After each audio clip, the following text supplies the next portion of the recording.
Bismillahirrahmanirrahim. Assalamualaikum warahmatullahi wabarakatuh.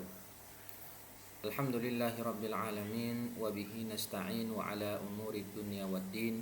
Wa sallallahu ala anbiya'i wal mursalin sayyidina Muhammadin wa ala alihi wa ashabihi wa man tabi'ahu bi ihsanin ila yaumiddin. Kaum muslimin dan muslimat yang dirahmati oleh Allah Subhanahu wa taala, bersyukur kita kepada Allah. Sampai saat ini Allah masih memberikan kita limpahan nikmat dan karunia-Nya kepada kita, ya, terutama nikmat yang paling agung dan yang tidak bisa diganti dengan apapun, yaitu nikmat iman dan Islam. Salawat dan salam semoga senantiasa tercurahkan buat junjungan kita baginda Nabi Muhammad sallallahu alaihi wasallam, dan semoga Allah binasakan dan hancurkan orang-orang yang merusak kehormatan dan menghina Nabi kita sallallahu alaihi wasallam. Baiklah para kaum muslimin dan muslimat yang dirahmati Allah Subhanahu wa taala, seperti biasa kita lanjutkan lagi pembahasan kita di kitab tentang Matan Abi Suja' dengan syarahnya Al-Imta' bi Syarhi Matni Abi Suja' karya Syekh Hisham Kamil Hamid Musa hafizahullahu taala. Yang saat ini kita sudah masuk ke pembahasan syarat wajib salat, ya, pembahasan syarat wajib salat.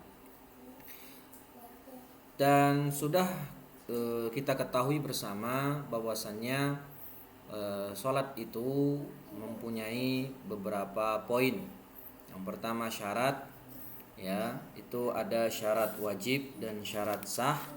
Kemudian ada namanya rukun, kemudian ada namanya sunnah muakkadah atau sunnah ab'ad, dan yang keempat ada namanya sunnah hayat atau ghairu muakkadah. Nah, untuk syarat itu ada dua, ada syarat sah dan juga syarat wajib. Nah, di sini kita akan membahas dulu syarat wajib salat, ya. Nanti setelah itu di pertemuan berikutnya insyaallah kita masuk membahas syarat sahnya salat. Nah, kita langsung saja membaca dan memahami isi kitab ini. Naam. Qala al-musannif rahimahullahu taala wa syaraitu faslun syara'it wujubis shalah. Wa syaraitu wujubis shalah thalathatu asya'. Syarat wajib salat itu ada tiga. Yang pertama al-Islam, yang kedua al-bulugh baligh, dan yang ketiga akal berakal, wa huwa haddut taklif, dan itu adalah batasan taklif. Ya, pengertian taklif, ya. Al-bulugh wal aqal ini pengertian dari mukallaf. Taib, syara'it wujubus shalah. Nah, nanti pensyarah menambahkan satu. Jadi syarat wajib salat itu ada 4, sebagaimana syarat sah salat juga ada 4. Cuman di matan disebutkan hanya 3, dan nanti di syarah akan ada tambahan 1 poin lagi. Syarat wajib salat ay hatta takuna salatu wajibatan wa yukallifu biha. Syarat wajib salat artinya kapan sih seseorang itu diwajibkan untuk salat. Ya, dan sebelumnya kita harus tahu apa itu pengertian syarat, ya. Sudah kita singgung di beberapa pertemuan yang lalu juga bahwasannya syarat itu adalah sesuatu yang mana dia harus ada, ya, harus ada, dan dia bukan bagian dari ibadah tersebut. Ya, kalau dalam fiqhul manhaji dijelaskan kullu ma yatawaqqaf alaihi wujudu dzalika syai' wa huwa laisa juz'an minhu. Segala sesuatu yang mana sesuatu itu bergantung padanya, ya, artinya harus ada dan dia bukan bagian dari sesuatu itu. Nah, ini dalam pengertian fuqaha, ya. Tetapi kalau dalam pengertian para ulama usul, yaitu ma yalzam min adamihi al-adam wala yalzam min wujudihi wujud wala adam li dzatihi. Yang namanya syarat adalah sesuatu yang jika dia tidak ada, maka sesuatu itu tidak ada. Ya. Tapi kalau syarat itu ada, tidak mewajibkan sesuatu itu ada atau tidak. Nah, contoh sederhananya ya berwudu, bersuci. Bersuci itu adalah syarat, ya, syarat sah sholat. Ya, bukan syarat wajib, ya, tapi syarat sahnya sholat. Kalau sholat tidak berwudu, maka sholatnya tidak sah. Sebagaimana hadis Nabi, ya, la yaqbalullaha sholata ahadikum idza ahdatsa hatta yatawaddoa. Sholat orang yang tidak ada toharohnya tidak diterima. Tetapi kalau orang berwudu, dia nggak mesti harus sholat. Sebagaimana kalau ada orang berwudu jam 9, ya, dia mau sholat duha atau enggak masalah. Naam, ini dalam pengertian usuliyin. Taib. Syaratnya ada berapa? Ada 4 kalau dalam syarah, ya. Pertama al-Islam. Yang pertama dia harus muslim. Syarat wajib sholat pertama adalah dia harus muslim. Nah, fala tajibu salatu ala kafir sawa'un akana dzakaran aw untha. Maka salat itu tidak wajib bagi orang kafir. Ya, salat itu tidak wajib bagi orang kafir. Tidak wajib apa? Ya, tidak wajib mutalabah. Ya, adam wujub mutalabah. Tetapi wujubul iqab fil akhirah. Salat itu tidak wajib baik bagi orang kafir, baik dia laki-laki ataupun perempuan, karena dia belum memenuhi syarat Islam ini. Taib, faidah. Idza shallal kafir shalla fa salatahu batilah. Jika orang kafir itu salat, maka salatnya enggak sah. Ya, tidak diterima. Lakin tajibu alaihi fil akhirah wujubu iqab. Tetapi dia nanti di akhirat wajib kena iqab. Wajib kena iqab ziyadatan fit tankil, sebagai tambahan siksa baginya. Ya, tambahan siksa baginya. Jadi orang kafir itu kena taklif enggak? Ya, kena taklif. Ya, dia harus melakukan sholat, tapi syaratnya dia sholat masuk Islam dulu, ya, masuk Islam dulu. Sebagaimana kita kalau kita muslim, kita diperintahkan sholat. Cuman kalau kita belum berwudu, ya nggak sah sholat kita. Kita harus sholat, tapi kalau kita sholat tanpa berwudu, sholat kita nggak sah. Maka diperintahkan untuk taharah dahulu. Nah, jadi ya kalau dalam bahasa usuliyun, mereka ini orang kafir ini, ya, wujub iqab walaysa wujub mutalabah. Mereka tidak tidak diminta untuk sholat, tetapi mereka kena hukuman di akhirat sebagai tambahan dari tambahan azab buat mereka. Dalilnya apa? Ma salakakum fi saqar qalu lam nakum minal musallin. Ya, ma salakakum fi saqar qalu lam nakum minal musallin. Nah, dalam surah Al-Mudaththir ayat 42 sampai 47, ya, ma salakakum fi saqar qalu lam nakum minal musallin wa lam nakun nut'imul miskin wa kunna nakhudu ma'al khaidin wa kunna nukadzibu biyaumiddin hatta atana al-yaqin. Nah, di sini orang kafir juga diazab karena meninggalkan salat. Nah, ya, karena meninggalkan salat. Faedah berikutnya, al-murtad yutalabu bis-shalah idza 'ada ila al-islam. Orang yang murtad itu tetap minta untuk salat. Ya, tetap diminta untuk salat jika dia kembali ke Islam. Ammal kafir al-asli fa innal islam yajubbu ma qablahu fala yutalabu biha. Ini perbedaan antara orang kafir asli dengan orang murtad. Artinya kalau orang murtad, ketika dia murtad, dia meninggalkan ibadah sholatnya karena sudah murtad, kemudian dia masuk Islam kembali, maka setelah masuk Islam, sholat yang pernah dia tinggalkan semasa murtad harus dia qadha. Ya, harus dia qadha taghlidan alaih, sebagai bentuk pemberat atasnya, karena murtad ini adalah perkara yang berat dalam Islam. Ya, murtad ini termasuk perkara jaraimul hudud, yaitu kriminal, tindakan-tindakan kejahatan yang di sana ada hadnya. Ya, salah satunya adalah hadduriddah, ya, had bagi orang yang murtad. Dan murtad bukan perkara sepele dalam Islam, tidak sembarangan, ya. Berbeda orang yang kafir asli. Ya, Islam memang tidak pernah memaksa orang untuk masuk agama Islam, tetapi ketika telah masuk Islam, mengetahui kebenaran, kemudian dia murtad, nah ini perkara berat. Ya, perkara berat. Ada ancaman pembunuhan di sana bagi orang yang murtad. Naam. Berbeda dengan orang kafir asli, dia waktu kafir memang nggak sholat, ya, karena tidak wajib baginya sholat, tidak memenuhi syarat yang pertama ini. Tapi ketika dia sudah masuk Islam, maka dia tidak diminta untuk mengqadha salat yang pernah dia tinggalkan semasa kufur. Nah, kenapa al-Islamu yajubbu ma qablahu? Islam ini ya menghapus dosa-dosa perbuatan yang telah dia lakukan di masa lalu. Naam. Kemudian syarat yang kedua adalah ya, al-bulugh, ya. Al-bulugh. Fa ghairul baligh laisa mukallifan bis shalah. Orang yang belum balik itu tidak terkena taklif untuk melakukan salat. Apa tanda-tanda balik? Ada 3 di sini. Pertama, inzalul mani lirrajul wal mar'ah. Tanda-tanda balik ada 3. Pertama, keluarnya mani, laki-laki dan perempuan sama.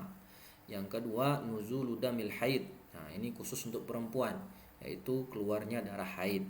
Kemudian yang ketiga, ya, as-sin, dilihat dari sisi umur, yaitu ghaliban, kebanyakan usia balik adalah 15 tahun Hijriah, ya, 15 tahun Hijriah. Faedah: yajibu 'alal wali an ya'mura as-sabiyya al-mumayyiz bis-salati li 7 sanawat wa darbuhu 'ala 'adami as-salah idza balagha 10 sanawat. Wajib bagi wali si anak, ya, atau bagi orang tuanya itu memerintahkan anak yang sudah usia mumayyiz 7 tahun untuk sholat. Syaratnya harus 7 tahun. Setelah sempurna 7 tahun dan akan masuk ke 8 tahun, ya, dan dia harus mumayyiz. Jadi harus ada 2 syarat. Yang pertama, istikmali sab'a sanawat, ya, atau sab'a sinin, telah sempurna 7 tahun dan telah mumayyiz. Maka saat itu bagi orang tuanya atau bagi walinya wajib untuk memerintahkannya sholat sebagai bentuk pelatihan, ya, latihan supaya terbiasa sholat di masa dewasa nanti sudah balik. Nah, wa darbuhu ala adami sholati idza balagha 10 sanawat, dan boleh dipukul, ya, dipukul tentu pukulan ta'dib, pukulan yang mendidik, tidak boleh di wajah dan tidak boleh berbekas, ya. Jadi Islam membolehkan memukul anak dalam rangka tarbiyah, dalam rangka pendidikan, dan dengan syarat dan ketentuan yang berlaku. Kalau sudah umur 10 tahun belum sholat juga, orang tuanya boleh memukul. Qala Rasulullah bersabda, muru auladakum bis shalah wa hum abna 7 sinin. Perintahkanlah anak-anak kalian untuk sholat dan mereka adalah usia 7 tahun, dan pukullah mereka kalau mereka telah berusia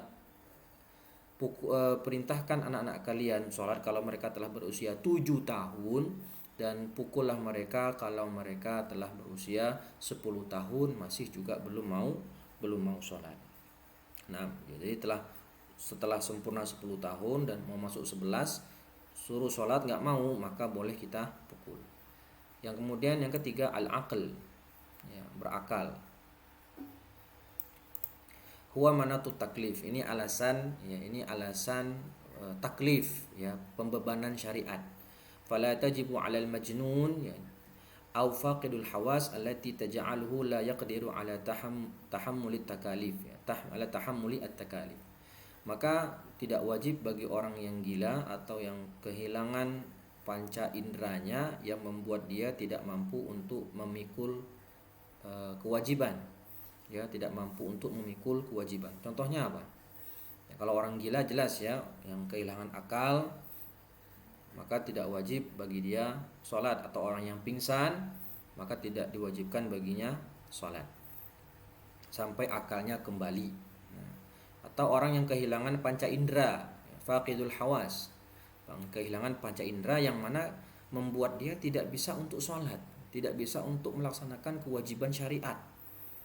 Ya, seperti apa? Ya.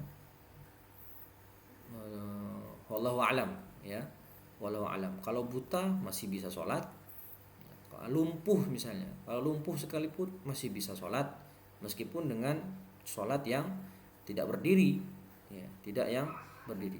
Nah, ini beliau mencantumkan di sini faqidul hawas, ya, kehilangan panca indera yang membuat dia tidak bisa menanggung kewajiban, nggak bisa sama sekali. Ya.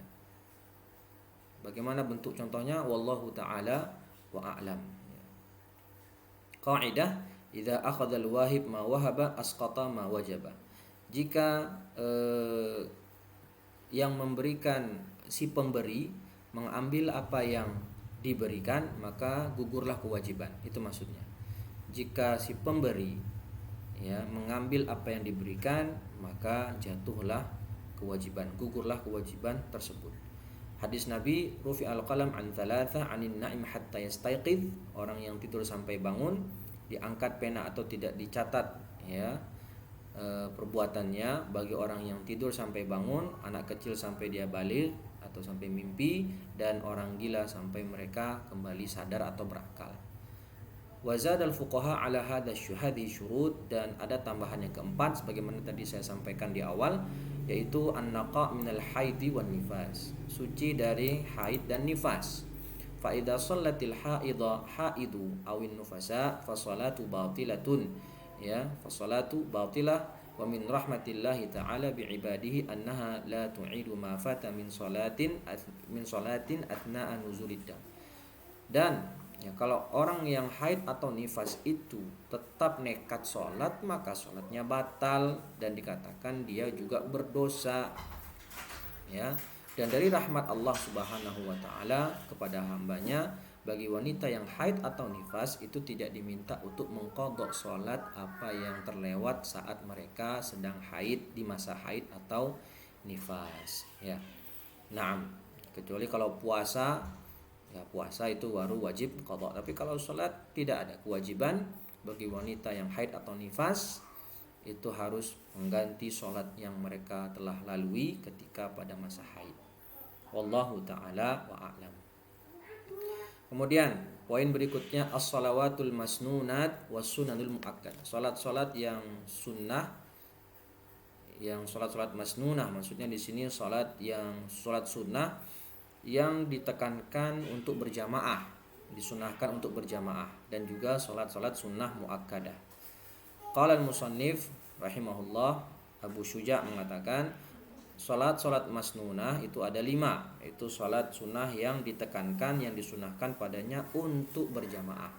Yang pertama al-idan, 2 salat Id, Idul Fitri, Idul Adha, wal kusufan, salat gerhana, 2 gerhana, gerhana matahari dan gerhana bulan, kusuful qamar wa kusufis syams wa khusufil qamar, dan salat istisqa. Kemudian salat istisqa. Jadi ada 5 salat sunnah yang disunahkan dikerjakan secara berjamaah. Dan sunnah-sunnah yang mengikuti fardu, mengikuti salat fardu atau kita kenal dengan salat sunnah rawatib, ada 17 rakaat. 2 rakaat fajar, 4 rakaat sebelum zuhur, 4 rakaat setelah zuhur, 4 rakaat sebelum asar, dan 2 rakaat sesudah maghrib, dan 3 rakaat setelah isya, salah satunya witir, ya, salah satunya dipakai witir. Nah, di sini witir bukan tabi'ah lil faraid, ya. Witir ini bukan salat yang mengikuti salat fardu, bukan rawatib dia. Witir ini salat mustaqillah, salat yang bersendirian dari salat fardu. Nah, tapi nanti di sini di penjelasan akan dirinci lagi mana yang sunnah muakkadah dan mana yang bukan sunnah muakkadah, karena musannif Abu Syuja' di sini mencantumkan beberapa yang termasuk dalam mazhab Syafi'i bukan sunnah muakkadah. Taib. Salat-salat yang disunahkan. Musannif Abu Syuja' menyebutkan bahwasannya salat allati tusannul jamaah fiha, yang disunahkan dikerjakan berjamaah. Ya, disunahkan dikerjakan berjamaah. Wahia salatul Id al-Fitri, salat Idul Adha, salat kusuf, ya, wa khusuf, kemudian salat istisqa. Ada 5 salat. Wa kulluha sunnah muakkadah. Nah, semuanya yang 5 tadi itu hukumnya sunnah muakkadah, sangat ditekankan. Ya, sangat ditekankan an Rasulillah wa sawfa ya'ti tafsiluha fima ba'd, dan akan datang penjelasan lebih detailnya di bawah insyaallah. Dan salat sunnah muakkadah adalah salat rawatib, baik sesudah salat fardu ataupun baik sebelum salat fardu maupun sesudahnya, dan dia adalah salat yang paling utama setelah salat fardu. Ya, kata pensyarah di sini, salat sunnah rawatib adalah salat yang paling afdal, salat sunnah yang paling afdal setelah salat fardu, dan jumlahnya ada 10 rakaat. Apa saja itu? 2 rakaat sebelum fajar, atau lebih kita kenal sebagai salat sunnah fajar. 2 rakaat sesudah zuhur, sebelum zuhur, dan 2 rakaat sesudah zuhur. Kemudian 2 rakaat ba'dal maghrib, setelah maghrib, dan 2 rakaat setelah isya. Totalnya ada 10 rakaat. Kenapa dikatakan sunnah muakkadah yang sangat ditekankan? Karena Nabi SAW menganjurkannya, dan Nabi senantiasa selalu melakukan sholat-sholat tersebut. Ya, selalu melakukan sholat-sholat tersebut. Ya, senantiasa dirutinkan sama Nabi. Ya, senantiasa dirutinkan oleh Nabi SAW. Sedangkan yang ghairu muakkadah, maka sebaliknya, Nabi menganjurkannya, tetapi Nabi tidak selalu merutinkannya. Nah, yang selalu dirutinkan sama Nabi adalah 10 rakaat ini. Ya, sebagaimana yang tadi kita sebutkan. Dalilnya an Abdullah bin Syaqiq qala, aku bertanya kepada Aisyah tentang salat Nabi, ya. Maka beliau berkata, ibunda Aisyah berkata, kana yusalli qabla dzuhri raka'ataini wa ba'daha raka'atain. Nabi Muhammad salat sunnah 2 rakaat sebelum zuhur dan 2 rakaat setelahnya, dan 2 rakaat setelah maghrib, 2 rakaat setelah isya, dan 2 rakaat fajar. 2 rakaat fajar. Hadis riwayat Tirmidzi dan dikatakan kualitasnya adalah hasan sahih. Nah, ini dalil tentang salat sunnah muakkadah atau rawatib yang 10. Faedah, 2 rakaat atau 4 sebelum asar itu sunnah ghairu muakkadah. Nah, ya. Jadi 2 rakaat atau 4 rakaat sebelum asar itu statusnya ghairu muakkadah. Ya, tapi tetap ada anjuran dari Nabi, cuman tidak selalu dirutinkan oleh beliau sallallahu alaihi wasallam. Dan 2 rakaat sebelum maghrib dan 2 rakaat sebelum isya juga termasuk bukan sunnah muakkadah. Jadi yang sholat yang bukan ghairu muakkadah dikatakan 4 rakaat sebelum asar atau 2 rakaat sebelum asar, kemudian 2 rakaat sebelum maghrib dan 2 rakaat sebelum isya. Kemudian di zuhur juga ada zuhur 4 rakaat sebelum zuhur, 4 rakaat sesudah zuhur, 2 rakaatnya muakkadah dan 2 rakaatnya ghairu muakkadah. Begitu juga setelah zuhur, 2 rakaatnya muakkadah dan 2 rakaat yang lain ghairu muakkadah. Naam. Faedah berikutnya, dzakarul musannif huna as-sunan ar-rawatib al-muakkadah wa ghairuha. Nah, di matan tadi di atas kata Abu Suja rahimahullah, beliau menyebutkan di sini sunnah, ada yang sunnah rawatibnya itu muakkadah, ada yang tidak muakkadah. Nah, di syarah dijelaskan secara mendetail, secara rinci mana yang muakkadah dan mana yang bukan muakkadah. Baik. Faedah, salatu 4 raka'atin qabla dzuhri minha raka'atani muakkadatan wa raka'atani ghairu muakkadatain. Ya, sebagaimana yang tadi saya sebutkan, 4 rakaat zuhur sebelum zuhur dan 4 rakaat sesudah zuhur itu 2 rakaatnya muakkadah dan 2 rakaatnya tidak muakkadah, baik setelah maupun sebelum.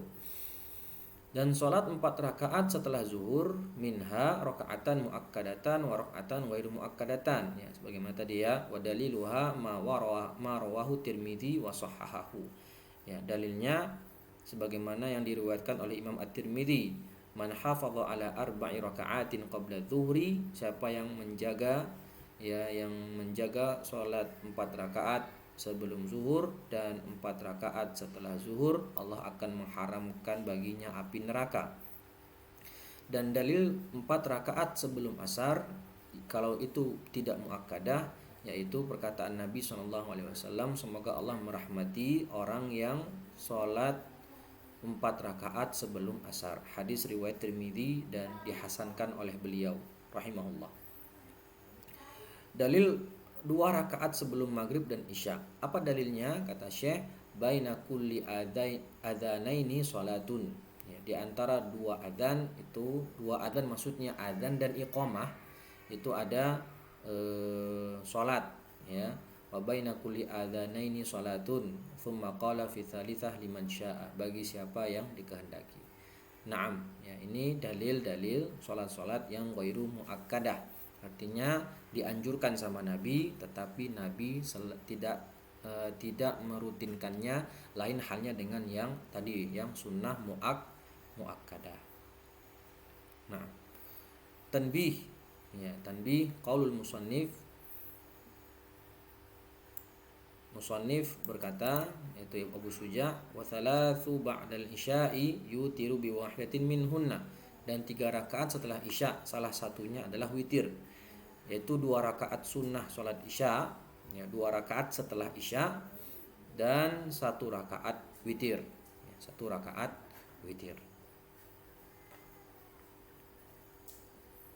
Faedah, nah, tukrahu salatun nafilah ba'dal ibtida' bi iqamatis shalah, dimakruhkan untuk sholat sunnah jika telah dikumandangkannya iqamah, ya, dikumandangkannya iqamah yang memberitahukan sholat fardu segera dilaksanakan, ya, dimakruhkan. Karena langsung saja kita masuk, ya, kalau kita masih rakaat pertama sudah qomat, ya, bagusnya dihentikan saja, ya, dihentikan. Tapi kalau sudah tinggal sedikit lagi, misalnya sudah rakaat kedua, sudah sampai ruku rakaat kedua misalnya, ya, tidak masalah, kita lanjutkan saja untuk menuntaskannya karena tinggal sedikit lagi selesai, ya.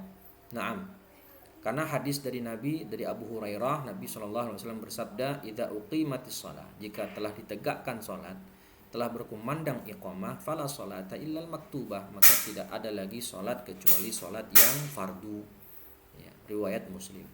Tanbih, ya, yadkhul waqtas shalah, yadkhul waqtus shalah ar-rawatib bidukhuli waqtis shalah wa tafutu bi fawati waqtil fard. Nah, ini waktu salat sunnah. Salat sunnah itu juga mempunyai waktu sebagaimana salat fardu. Artinya kalau dikerjakan sebelum waktunya, salat sunnahnya tidak sah, ya. Dan kalau dikerjakan di luar, ya, itu namanya mengqadha. Jadi salat sunnah itu ada 2 jenis. Ya, kalau mau kita simpulkan, salat sunnah itu ada 2. Yang pertama, salat sunnah yang disunahkan berjamaah sebagaimana yang 5 salat tadi. Salat 2 Idul Adha, 2 Idul Fitri, Idul Adha, salat gerhana matahari, gerhana bulan, dan salat istisqa. Kemudian ada yang tidak disunahkan untuk berjamaah, ya. Yang tidak disunahkan untuk berjamaah itu ada yang muakkadah, ada yang tidak muakkadah, ya, ada yang tidak muakkadah. Nah, salat sunnah dari sisi waktu juga dibagi 2, ya. Salat sunnah ada yang dzatus sabab, ada yang dzatu waqt. Ada yang salat sunnah itu karena sebab, ya, karena sebab, dan ada yang karena yang memiliki waktu. Contoh salat sunnah yang memiliki sebab, artinya ada sebabnya baru dilakukan. Contohnya adalah salat sunnah kusuf dan khusuf. Salat sunnah gerhana, ada gerhana disunahkan salat. Kalau nggak ada gerhana, ngapain salat? Ya. Kemudian salat sunnah wudu, sebabnya kita salat sunnah karena kita telah berwudu. Jadi yang namanya salat sunnah yang ada sebab, karena sebab itu ada sebabnya baru lakukan salat. Atau salat sunnah tahiyatul masjid, apa yang membuat sunnah salat tahiyatul masjid? Kalau kita sudah masuk masjid, dan begitu seterusnya. Sedangkan yang dzatu waqt, salat sunnah yang memiliki waktu, yaitu waktunya dimulai ketika masuk waktu salat fardu. dan habis jika habis waktu sholat fardu tersebut. Di antaranya sholat sunnah rawatib, ya, sholat sunnah rawatib, kemudian sholat witir, sholat duha, dan sholat idul fitri atau idul adha. Nah, bedanya kalau sholat sunnah yang karena sebab itu kalau terlewat, nah, tidak disyariatkan untuk mengqadha. Sedangkan kalau sholat sunnah yang ada waktunya seperti sholat sunnah fajar yang rawatib, kemudian sholat id dan seterusnya, kalau terlewat maka boleh untuk diqadha, ya, boleh untuk diqadha. La tasihhu salatun nafilah ar-ratibah. Faedah, tidak sah salat sunnah, ya, salat sunnah rawatib ba'diyah seperti 2 rakaat setelah zuhur qabla salati zuhri litaqaddumiha ala waqtiha. Nah, ini penjabaran dari yang tanbih di atas.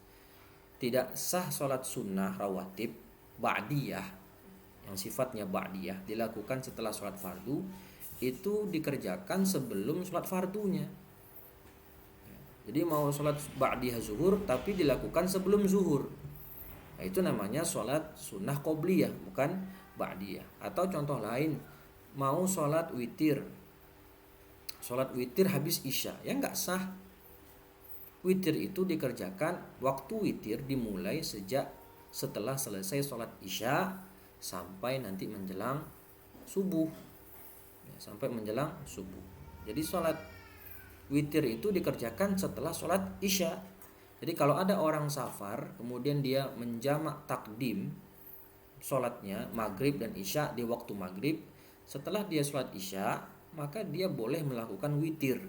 Kenapa? Karena witir itu mulai waktunya setelah sholat isya. Jadi setelah dia sholat isya dijamak takdim di waktu maghrib, boleh dia langsung sholat witir, ya, tidak perlu harus menunggu masuk waktu sholat isya.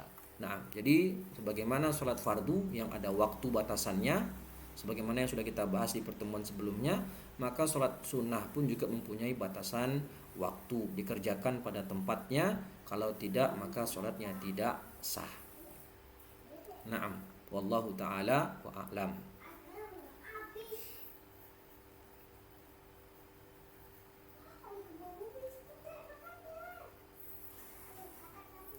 Kemudian sholat sunnah muakkadah. Nah, ya, pembahasan kali ini yang terakhir, ya, sholat sunnah muakkadah. Musannif Abu Suja mengatakan 3 sholat sunnah yang bersifat muakkadah. Ada 3 sholat sunnah muakkadah: sholatul lail, sholatul duha, sholat tarawih. Ada dia sholat malam, sholat duha, dan juga sholat tarawih, ya. Tapi di sini muakkadah ghairu tabi'ah lil faraid. Kalau yang tadi yang sebelumnya itu sholat sunnah muakkadah tapi sifatnya mengikuti fardu, artinya sholat sunnah rawatib. Kalau di sini muakkadah juga tetapi dia mustaqillah, bersendirian, artinya tidak ghairu tabi'ah lil faraid, bukan mengikuti sholat fardu, artinya dia bukan sholat rawatib yang mengikuti sholat fardu. Ada 3, sholat malam, sholat duha, dan sholat tarawih. Dan sholat sunnah dia adalah an-nawafil, dia adalah sholat sunnah yang ditekankan allati hafadhar rasul ala adaiha, yang Nabi senantiasa menjaganya, dirutinkan sama Nabi sallallahu alaihi wasallam. Yang pertama sholat malam, wa ya'ti waqtuha ba'da sholatil isya ila adhanis sholati subhi. Waktunya kapan? Setelah sholat isya, ya, sampai adzan subuh, ya, itu waktunya cukup panjang. Dan yang paling afdal wahiyya afdalus shalah ba'da shalawatil mafruḍah, dan sholat malam adalah sholat sunnah yang paling bagus, sholat sunnah yang paling ditekankan, ya, yang paling ditekankan setelah sholat fardu dan sholat rawatib, ya. Sebagaimana hadis Nabi, afdhalus shalah ba'dal fardhah sholatul lail, sholat yang paling afdal setelah sholat fardu adalah sholat malam, ya, setelah sholat fardu adalah sholat malam. Naam. Jadi tingkatannya sholatul lail itu lebih tinggi daripada sholat rawatib yang muakkadah tadi, ya. Karena kita tahu bahwasannya sholat malam ini sempat dulu diwajibkan, tapi akhirnya tidak ya, tapi memang kualitas keafdolan sholat malam tentu lebih tinggi daripada kualitas atau keafdolan sholat rawatib yang muakkadah tadi. Taib, apa hukumnya? Hukumnya sunnah muakkadah ya, sangat ditekankan karena Nabi SAW selalu merutinkannya. Fa idza ghafila anha aw saha aw nama qadaha idza asbaha wa tusalla mathna mathna. Kalau terlewat, tertidur ya, malam hari mau sholat tapi tertidur lalu bangun di waktu subuh, maka sholat ya diqadha sholatnya ya, diqadha sholatnya setelah sholat subuh ya, kemudian mengqadha sholat malam, waktu sholat matna matna, dan dilakukan dua-dua. Karena Nabi pernah ditanya bagaimana tata cara sholat malam, itu sholatul laili matna matna. Nah, jadi berarti di sini kita ketahui bahwasannya sholat malam adalah sholat sunnah dzatu waqtin, sholat yang memiliki waktu, bukan yang memiliki sebab. Artinya kalau dia sholat sunnah dzatu waqtin, dia boleh diqadha, berbeda dengan yang dzatu sabab. Kemudian yang berikutnya sholat duha. Ya, sholat duha. Sumiyat bismi awali waqtiha min tifa'i syams hatta zawal. Ya, kenapa dinamakan duha? Karena waktu duha itu dimulai sejak awal terbitnya matahari. Ya, sejak terbitnya matahari sampai terbenam, tak sampai sebelum zawal. Ya, sampai sebelum zawal, ba'da tulu'i syams birumh. Jadi setelah terbitnya matahari sekitar thuluth sa'ah ya, thuluth sa'ah itu sekitar 20 menitan setelah terbit matahari, maka masuk waktu duha dan selesai waktu duha sebelum zuhur ya, sekitar 20 menit sebelum zuhur. Artinya mulai waktu duha 20 menit setelah terbitnya matahari dan berakhir 20 menit sebelum tergelincirnya matahari, dan yang paling afdal setelah lewat seperempat siang.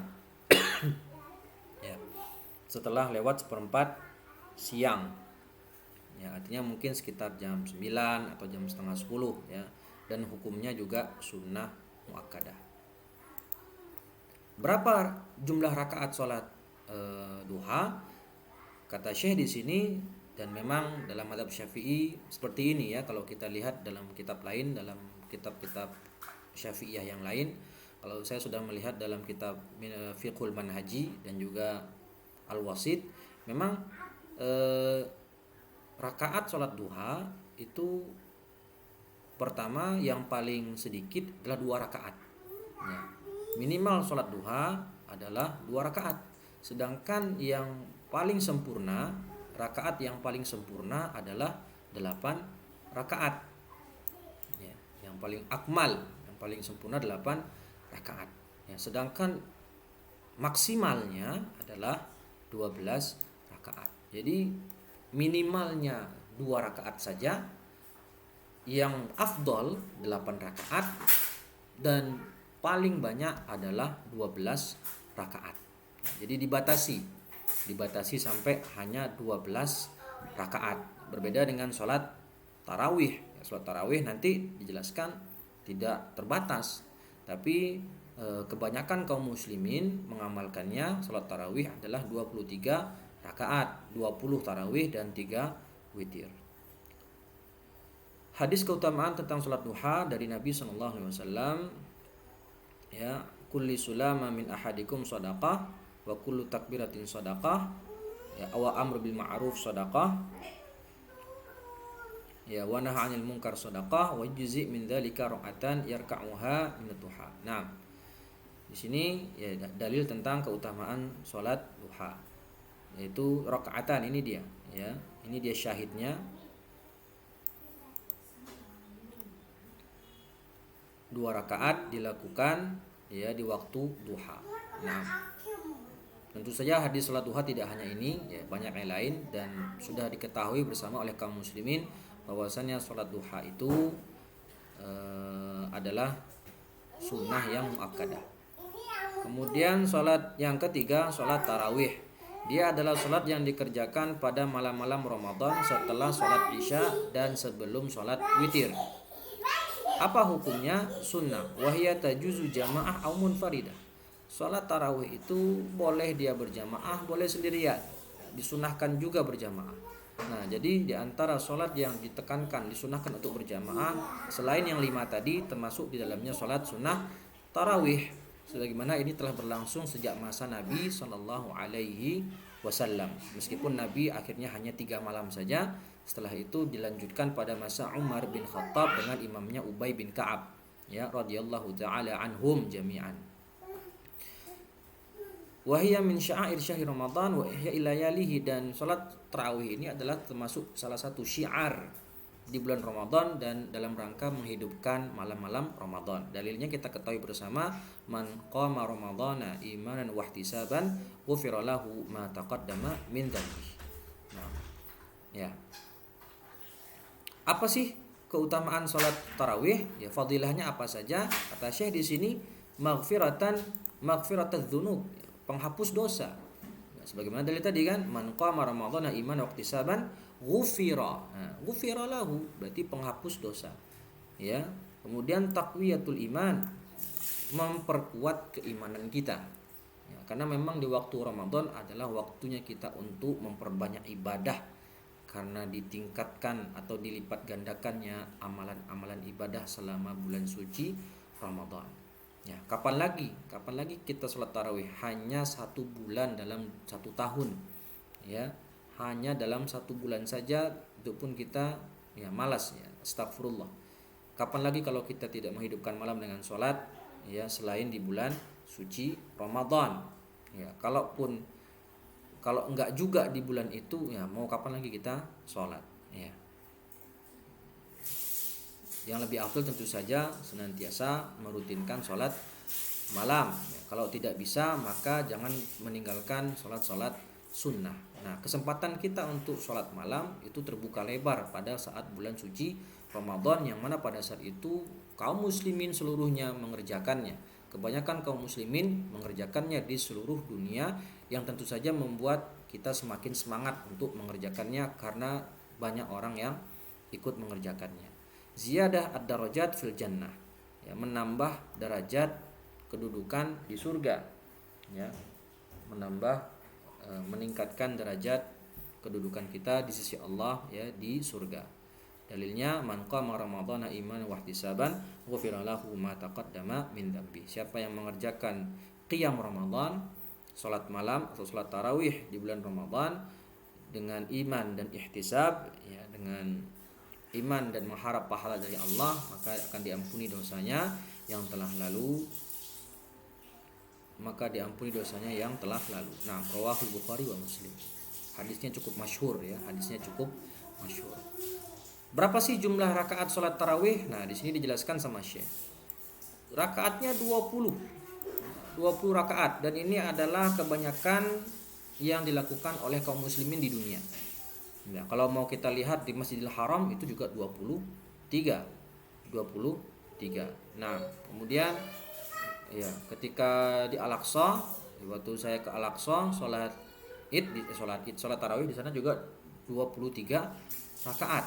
Ya, jadi mayoritas kaum muslimin itu mengerjakan sholat tarawih sebanyak 23 rakaat. Ya, sebanyak 23 rakaat. Ya. Cobalah kalau kita lihat di Makkah juga begitu, 23 rakaat, dan itu juga dilakukan sejak masa Umar bin Khattab radhiyallahu taala anhu. Ya. Kalau saya pribadi, saya lebih sering mengerjakan yang 11 rakaat. Ya, yang 11 rakaat.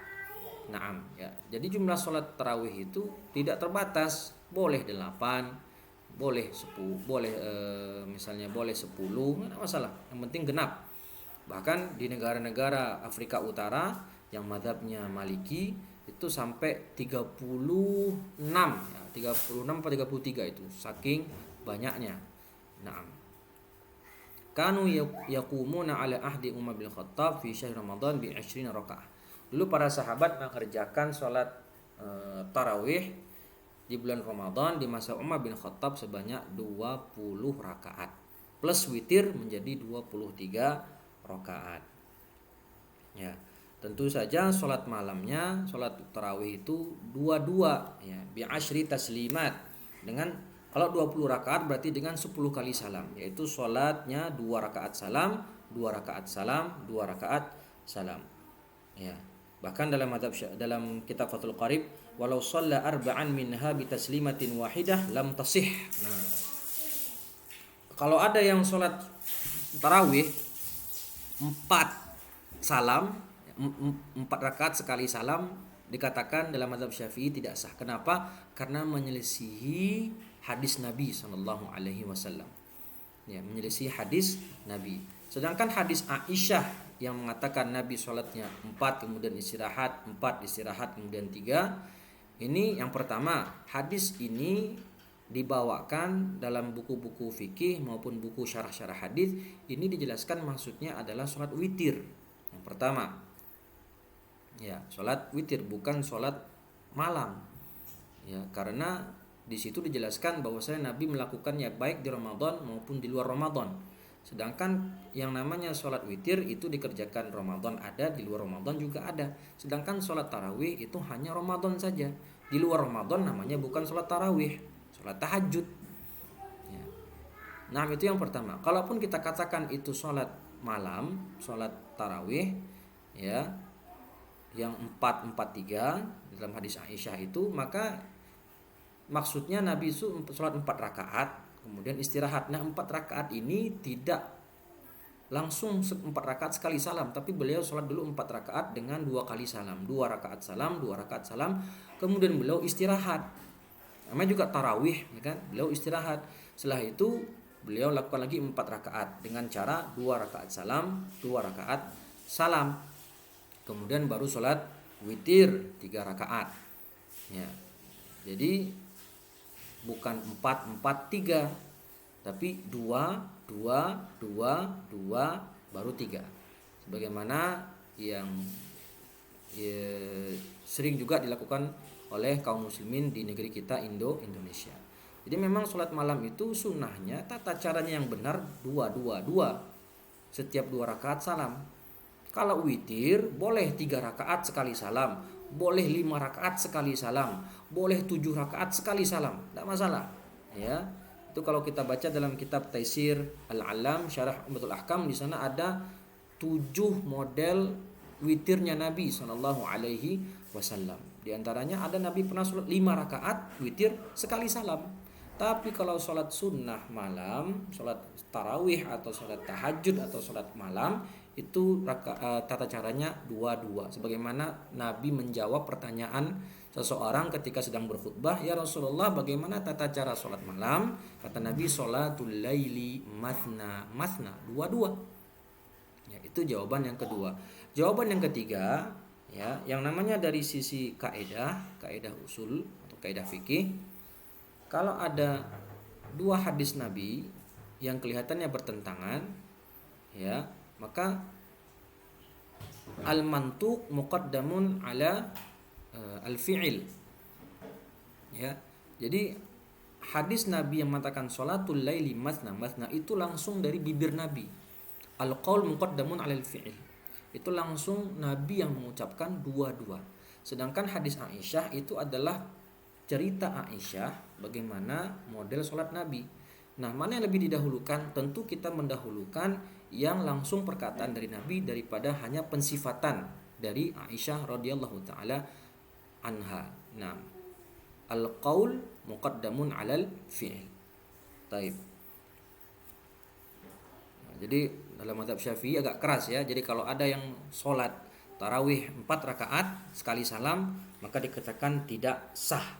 Ya, dikatakan tidak sah karena menyelisihi tata cara yang diajarkan oleh Nabi Shallallahu Alaihi Wasallam. Di mana tempatnya? Nah, sholat tarawih itu dilakukan boleh di masjid, boleh di rumah, dan di tempat lain selama tempatnya tadi tidak ada najis. Ya, dan boleh sholat sendirian. Ya, sholat sendirian. Naam. Bacaan pada sholat tarawih, al-qiraah fiha, bacaan pada waktu sholat tarawih, yaitu bacaan al-fatihah sebagaimana biasa, ini wajib dan termasuk rukun sholat. dan setelahnya yaitu bacaan surat-surat setelah membaca Al-Fatihah sebagaimana biasa. Sunnah wa yustahabbu khitamul Quran fi sholati tarawih tiwala syahri Ramadan. Nah, ini dia. Bahkan disunahkan untuk mengkhatamkan seluruh Al-Quran selama bulan Ramadan. Artinya satu malam satu juz. Dan ini waktu saya di Jakarta ada masjid yang melakukan hal demikian. Satu malam satu juz. Ya, satu malam satu juz. Dan juga mungkin banyak di lingkungan pesantren yang menerapkannya. Satu malam satu juz. Sehingga ketika selesai 30 malam maka khatam Al-Qur'annya. Walhamdulillah. Faedah terakhir, manfaatatuhu salatut tarawih falahu qada'uha. Barang siapa yang terlewat semalam lupa tarawih, dia mau mengerjakannya di siang hari misalnya, di waktu duha misalnya, enggak masalah. Ya, karena salat tarawih adalah salat dzatu waqtin. Naam. Wallahu taala wa alam. Nah, jadi mungkin cukup sekian dari saya. Semoga apa yang kita bahas di sini bermanfaat. Kesimpulannya, yang namanya syarat syarat wajib ada 4: Islam, balik, akal, dan juga suci dari haid dan nifas. Kemudian sholat sunnah itu ada sholat sunnah yang ditekankan untuk berjamaah, ada yang tidak ditekankan untuk berjamaah. Dan sholat sunnah juga ada yang dia itu mengikuti fardu alias rawatib, ada yang bersendirian. Ada yang sholat sunnah itu juga pembagiannya dia dari sisi muakkadah dan ghairu muakkadah, dan juga ada sholat sunnah pembagiannya dari sisi waktu, yaitu ada yang dzatu sabab karena sebab, dan juga ada dzatu waqtin. Mungkin cukup sekian penjelasan pada kesempatan kali ini. InsyaAllah selanjutnya kita akan membahas syarat sah sholat. Nah, kalau tadi syarat wajib, dan insyaallah pekan depan kita lanjut membahas syarat sah sholat. Aqulu qauli hadza wastaghfirullah li wa lakum.